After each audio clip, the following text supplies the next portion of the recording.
প্রিয় দর্শক, আসসালামু আলাইকুম। অধিকার বলতে বোঝায় সে আইনসম্মত বা ন্যায়সঙ্গত সুযোগ যা মানুষ, সমাজ এবং রাষ্ট্রের স্বীকৃতির ভিত্তিতে ভোগ করে থাকে। এটি এমন এক ক্ষমতা যা মানুষকে তার ব্যক্তিত্বের বিকাশ, স্বাধীনভাবে জীবনযাপন এবং সামাজিক কল্যাণে অংশগ্রহণ করতে সহায়তা করে। আজকে আমরা এই ভিডিওতে অধিকারের সীমাবদ্ধতা এবং একজন নাগরিক, একজন মানুষ কত ধরনের অধিকার ভোগ করতে পারে সে বিষয়টি নিয়েই আলোচনা করব।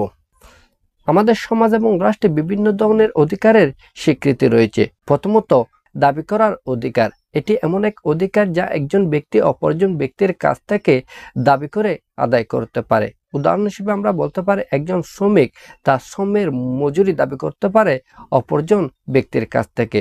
অনুরূপভাবে একজন নাগরিক রাষ্ট্রের কাছ থেকে বিভিন্ন ধরনের নিরাপত্তা এবং সুযোগ সুবিধা, সেবা দাবি করতে পারে। দ্বিতীয়ত, স্বাধীনতার অধিকার।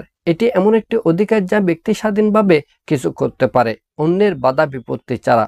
উদাহরণ হিসেবে আমরা বলতে পারি মত প্রকাশের স্বাধীনতা, ধর্ম পালনের স্বাধীনতা, চলাফেরার স্বাধীনতা। তৃতীয়ত, ক্ষমতার অধিকার।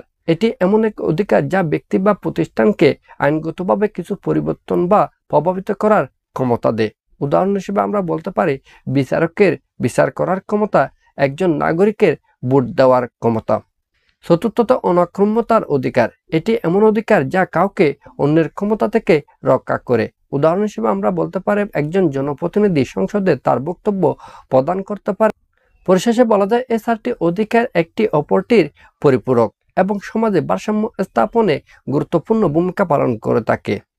এর বাইরেও আরো নানা ধরনের অধিকারের স্বীকৃতি রয়েছে বাংলাদেশের সংবিধানে, যা মৌলিক অধিকার বা মানবাধিকার নামেও আমরা বিবেচনায় নিতে পারি।